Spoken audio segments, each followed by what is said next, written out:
Thank you everyone. You may now be seated. Pwede po umupo.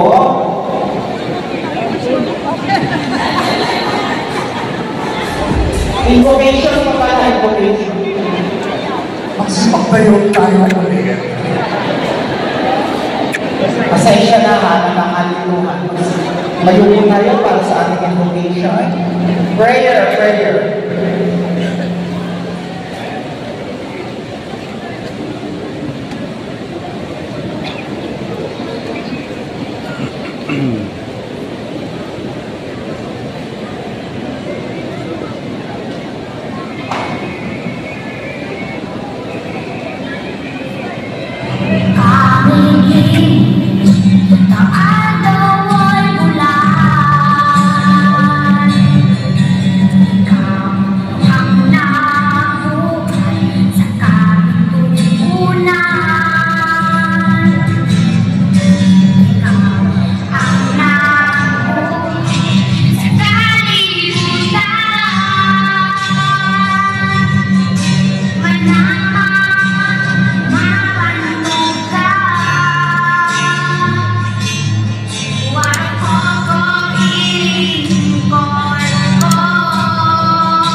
أعوذ بالله من الشيطان الرجيم بسم الله الرحمن الرحيم قال ربكم ادعوني أستجب لكم آمين يا رب العالمين الحمد لله رب العالمين الرحمن الرحيم مالك يوم الدين إياك نعبد وإياك نستعين اهدنا الصراط المستقيم صراط الذين أنعمت عليهم غير المغضوب عليهم آمين اللهم اشهد المسلمين والكريستيان والأمة مدينة الدمار وسلم دائما مجتمعنا هذا بالسلم والأمن والتقدم في بلدنا هذا آمين يا رب العالمين ربنا لا تزغ قلوبنا بعد إذ هديتنا وهب لنا من لدنك رحمة إنك أنت الوهاب ربنا إنك أنت الوهاب ربنا آتنا في الدنيا حسنة وفي الآخرة حسنة وقنا عذاب النار وصلى الله على خير خلقه سيدنا محمد وعلى آله وصحبه وسلم سبحان ربك رب العزة عما يصفون وسلام على المرسلين والحمد لله رب العالمين آمين يا رب العالمين.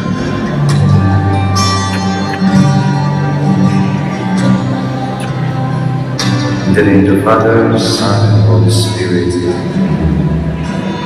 Our most gracious Heavenly Father, we come to you today to praise and worship you and give you thanks for all the things you continue to provide for ourselves and our families.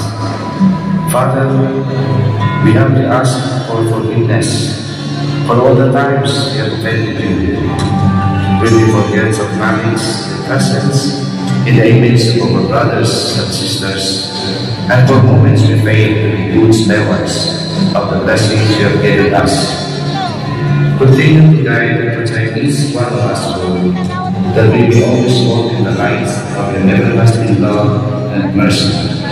Grant us, Father, with your comfort in times of distress, and with your strength in times of weakness. Bestow upon us your heavenly grace and healing, that we in turn become instruments of gentleness and compassion for others. We ask all this in the name of your Son, our Lord Jesus Christ, with the prayer and intercession of Blessed Mother. Amen.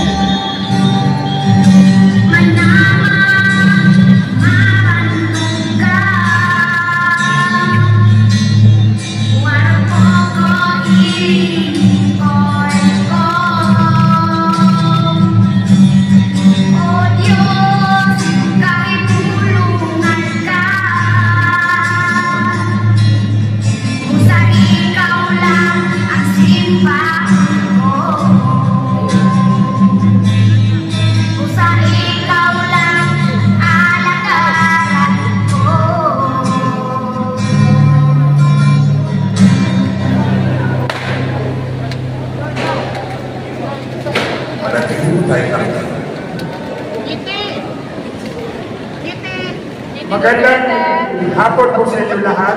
Mag-pray po tayo, manalangin tayo sa Panginoon, alang-alang sa ating mahal na Tatay Digong.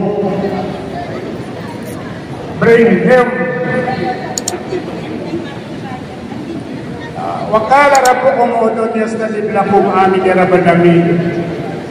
Bismillahirrahmanirrahim. Alhamdulillahi Rabbil Alamin. Ar-Rahmanirrahim. Maliki yawmiddin. Iyyaka na'budu wa iyyaka nasta'in. Ihdinas siratal mustaqim. Siratal ladzina an'amta 'alaihim ghairil maghdubi 'alaihim waladdallin. Amin. Allahumma iftahli wa huwal khair wa huwal barakah wa huwal jannah wa huwal ni'mah wa huwal rizqi. Allahumma arzuqna حلالا طيبا كثيرا يا رب العالمين. ربنا آتنا في الدنيا حسنة وفي الآخرة حسنة وقنا عذاب النار وقنا عذاب النار.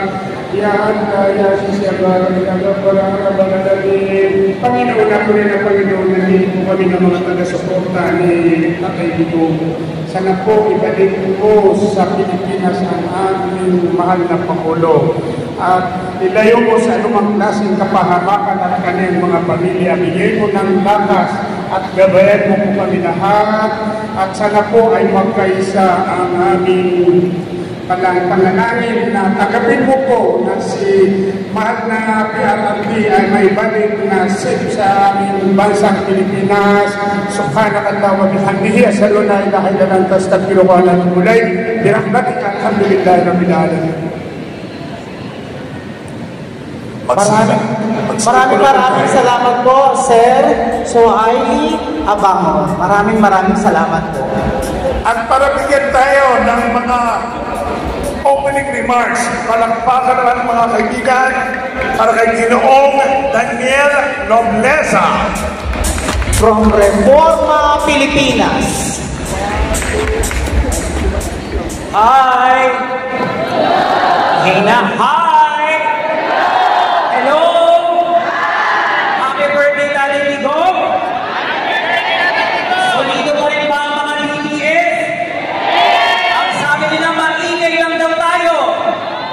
Maingay tayo sa pagmamahal natin sa ating Tatay Digong. Tama ba? Hi! Hello! Energetic. Maraming salamat po sa inyong lahat na nagsadya dito ngayon sa Paco Arena. Kitang-kita naman po ang siksik-kitik na pagmamahal namin lahat sa ating nag-iisang Tatay Digong. Napaka-espesyal po ng araw na ito dahil kaarawan na po ang 80th birthday na po. Kahit wala po siya nito sa ating bayan, alam po natin na kasama natin siya ngayon dito sa Paco Arena. Magandang hapon po, Paco Arena! Gutom na ba kayo? Okay, maraming salamat po muli. Pagpasalamatan muna po natin ang ating pinaka-pogi at ang ating susunod na senador, Atty. Jimmy Bonrong, sa mga nag-organize po sa araw na ito. Kami po sa Reforma Pilipinas at sa mga Filipino, sa Global Filipino Solidarity, maraming salamat po. Ako po pala si Daniel Nobleza. Siguro po may ilan sa inyo nakilala na ako. Narito po ako para po ipakilala sa inyo. Gusto niyo na bang baguhin ang ating bayan? Pakiulit, gusto niyo na bang baguhin ang ating bayan? Gusto niyo na bang i-reforma ang ating bayan? Kaya ngayon, iniimbitahan po namin kayo na sumanib sa ating bagong samahan. Ang samahan ng mga pogi at guwapo. Ay ba sabi ni Tatay Digong? Hindi. Ang samahan po ng Reforma Pilipinas. Sawang-sawa na ba kayo sa nangyayari sa bayan natin? Sawang-sawa na ba kayo sa pamamalakad nilang bingi sa daing ng mamamayan?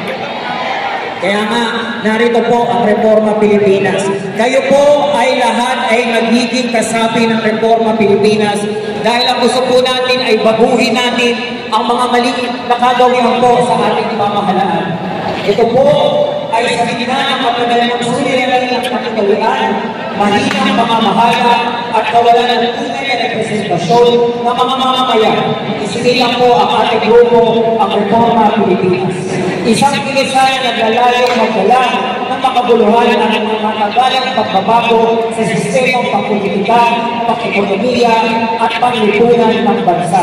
Ano nga po ba ang Reforma Pilipinas? Ang Reforma Pilipinas ay isang malawak na ilisan ng mga mamamayan na naglalayong itamudo ng mabuting pamamahala, tunay na reforma sa politika at magkaroon ng kaunlaran para sa lahat. Daming tao ngayon sa Mindiola. Isang partido o Nagpunta sila Bisdak doon eh. kundi isang Hindi na ako sumama. upang gawing mas epektibo, mas malinis at mas makatao. Ewan ko lang kung ano oras yun. Ang layunin po natin sa Reforma Pilipinas ay baguhin ang sirang sistema ng pamamahala sa pamamagitan ng mas mahigpit na batas laban sa katiwalian at pampolitikang dinasya. Itaguloy ang tunay na representasyon ng mamamayan sa pamamagitan ng eksklusibong demokratikong proseso. Palakasin ang ekonomiya sa pamamagitan ng support ng lokal na industriya, paglikha ng trabaho at basa